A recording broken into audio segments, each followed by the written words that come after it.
Hello students, कैसे हैं आप सब। स्वागत है आपका ऑनलाइन क्लासेस में। आज हम पढ़ने वाले हैं थ्योरी एक्स और थ्योरी वाई के बारे में कि थ्योरी एक्स और थ्योरी वाई क्या होती है। मैक रॉजर ने इससे दी थी। तो अब McGregor theory X and theory Y क्या बोलती है कि इसमें एक सर्टेन अजम्पशंस और जनरलाइजेशन दिए हुए हैं। Certain assumption, generalisations and hypothesis relating to human behaviour and nature. Human behaviour से लेके और ह्यूमन नेचर के बारे में कुछ अजम्पशंस और जनरलाइजेशंस दे रखे हैं, कुछ कंक्लूजन निकाले हुए हैं। तो ये अजम्पशंस बताते हैं कि neither consciously selected nor overly stated.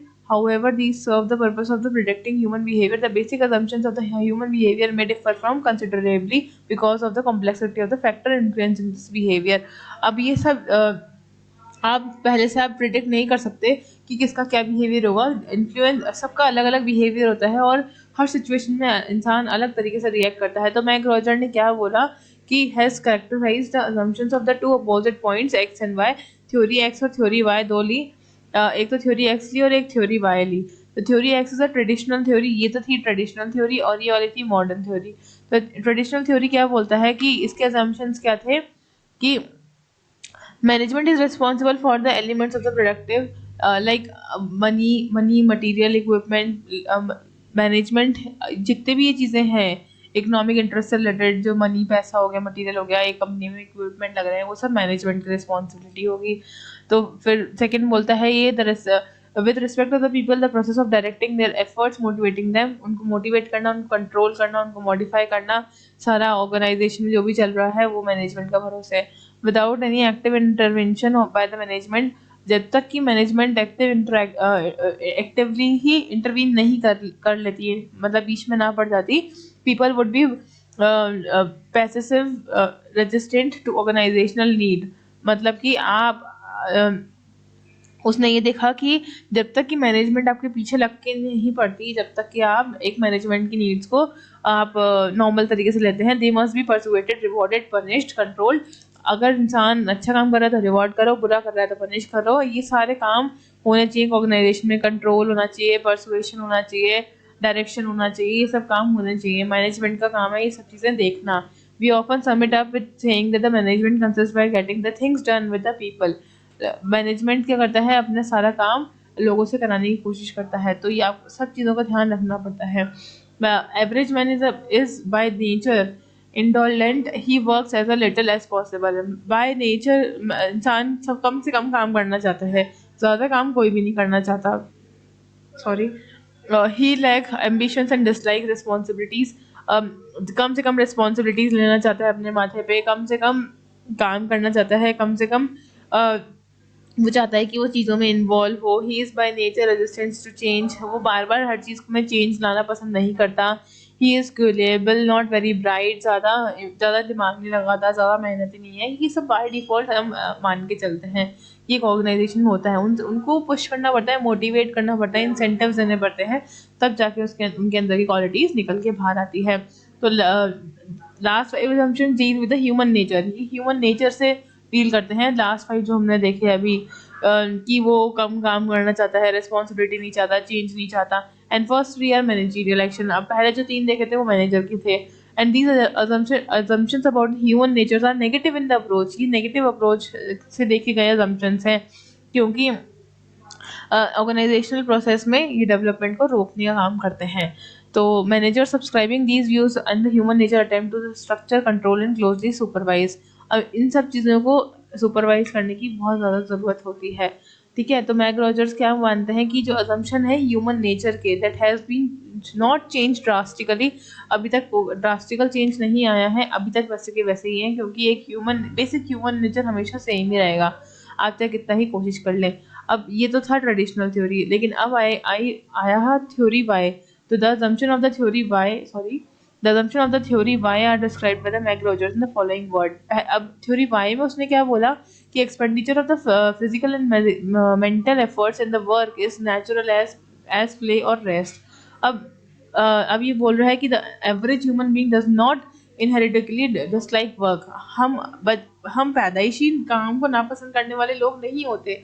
हम बस नहीं करना चाहते, क्योंकि हमें लोड लेना ही नहीं होता, हमें काम करना होता नहीं है। लेकिन ये नहीं है कि हम पैदाइशी डिसलाइक करते हुए आए हैं काम को करना। अगर हम पनिशमेंट दें नहीं काम करने की, और अब हम सिचुएशन कंट्रोल करने की कोशिश करें, तो सामने वाला ज़रूर काम करेगा, ऐसा नहीं वो काम नहीं करेगा। External control and threat punishments are not only means to bring the efforts. ये भी नहीं है कि आप सिर्फ और सिर्फ पनिशमेंट और जोर ज़बरदस्ती करके धमका के ऑब्जेक्टिव पूरा करवा सकते हैं। आप सामने वाले को मोटिवेट करके, सेल्फ डायरेक्ट करके, सेल्फ कंट्रोल करके भी काम करवा सकते हैं, ऑल तो ये मुश्किल होता है। Commitment to objectives is the function of the reward. अब आपने कमिटमेंट किया कि मैं इतना काम पूरा करूंगा, तो आपको उसके बदले में रिवॉर्ड भी मिल जाएगा। तो आप सामने वाले से कमिटमेंट ले लो, ताकि उसकी ईगो पे आ जाए, फिर वो सेल्फ एक्चुअलाइजेशन नीड वाले पे आ जाए कि सामने वाला कमिटमेंट देगा तो वो उसकी ईगो पे आ जाएगी बात, और फिर वो काम जरूर करेगा। The average human beings learn about the proper conditions not only to accept but to seek responsibility. अब वो प्रॉपर कंडीशंस क्यों समझता है? क्योंकि उसकी रिस्पॉन्सिबिलिटी है, वो उसकी ज़रूरत नहीं है, वो उसको क्या ज़रूरत है, उसकी रिस्पॉन्सिबिलिटी बनती है, इसलिए वो सुनने की कोशिश करता है। तो अगर आप अवॉइडेंस ऑफ रिस्पॉन्सिबिलिटी, अगर आप रिस्पॉन्सिबिलिटी नहीं दोगे उसको, तो वो वैसे भी काम नहीं करेगा। तो आप रिस्पॉन्सिबिलिटी डालो सामने वाले पे। The capacity to exercise a relatively high degree of imagination. अब बहुत ज़्यादा इमेजिनेशन करना, क्रिएटिविटी करना सबका दिमाग होता है, लेकिन सब नहीं करते, सब नैरोली सोचते हैं। मोस्टली लोग नैरो सोचते हैं। तो under the condition of the modern industrial life, the intellectual potentialities of the average human being are not only partially utilise. अब यहाँ पर मॉडर्न इंडस्ट्रियल लाइफ में भी ज़्यादा कुछ खास देखने को नहीं मिला पोटेंशियल। तो थ्योरी वाई क्या अज्यूम करती है कि न्यू अप्रोच टू मैनेजमेंट, एक नया अप्रोच था जहाँ पर cooperative endeavour of management and the employees. वहाँ पे सबसे ज़्यादा किस पे ध्यान दिया गया? कॉर्पोरेट पे और एम्प्लॉइज पर। अटेम्प्ट टू द ग्रेट, इसमें क्या अटेम्प्ट किया गया कि मैक्सिमम आउटपुट और minimum amount of control and direction हो। कंट्रोल कम से कम और डायरेक्शन कम से कम हो, और आउटपुट मैक्सिमम हो, ताकि कोई कॉन्फ्लिक्ट हो ही ना ऑर्गेनाइजेशनल गोल्स और इंडिविजुअल गोल्स में। अब कंपैरिजन देखते हैं क्या करा है theory X and theory Y ने। तो theory X assumes the human beings inherently distressful. X ने तो क्या बोला था कि वो इनहेरिटली, वो बचपन से ही, मतलब पैदाइशी काम को ना पसंद करते हैं। लेकिन वाई ने क्या बताया कि नहीं, ह्यूमन बीइंग को नेचुरली पसंद नहीं है, वो उनका नेचुरल प्ले है, मतलब उनको नहीं करना होता, लेकिन अपन पुश कर सकते हैं। एक्स ने क्या बताया कि एम्बिशियस नहीं होते हैं, लेकिन वाई बोला कि वो रिस्पॉन्सिबिलिटी से भागते हैं लेकिन एम्बिशियस होते हैं। इसका उल्टा बोला उसने, ठीक है। फिर एक्स ने, थ्योरी एक्स क्या बोलती है कि अपने कम से कम कैपेसिटी पे काम करते हैं लोग भाग। लेकिन थ्योरी वाई ने बोला कि पॉपुलेशन बहुत वाइडली डिस्ट्रीब्यूटेड है, इसलिए क्रिएटिविटी भी डिस्ट्रीब्यूटेड है, ऐसा नहीं होता। एक्स बोला कि मोटिवेटिंग फैक्टर जो होता है वो लोअर नीड्स के लिए होता है, लेकिन वाई बोलता है कि नहीं, हायर ऑर्डर नीड्स के लिए भी मोटिवेशन बहुत ज़्यादा इंपॉर्टेंट है, ठीक है, not only lower level needs.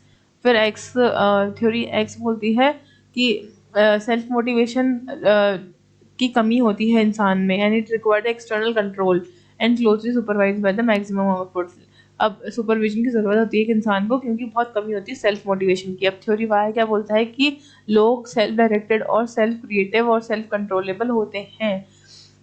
X ने बोला कि स्केलर चेन सिस्टम और सेंट्रलाइजेशन ऑफ अथॉरिटी ऑर्गेनाइजेशन में फॉलो होना चाहिए। और थ्योरी वाई बोलता है कि डिसेंट्रलाइजेशन और participation in decision making process ये ज़्यादा होना चाहिए, ठीक है। And theory x emphasis on the autocratic leadership. यहाँ पे ऑटोक्रेटिक है और यहाँ पर डेमोक्रेटिक एंड सपोर्टिव लीडरशिप है, ठीक है। तो बहुत ये तो थी एक्स तो थी अपना पुराने वाले मेथड एकदम ट्रेडिशनल, और वाई अपनी थ्योरीज हमने देखी हमने मॉडर्न तरीके से। तो दोनों ने बातें तो सेम रखी, लेकिन तरीका बहुत अलग है दोनों की बात रखने का। तो रखी मैक रॉजर ने ही है, लेकिन theory X and theory Y अलग अलग एरा में लिखी गई थी। तो बहुत ईजी सा ही क्वेश्चन था। Thank you so much.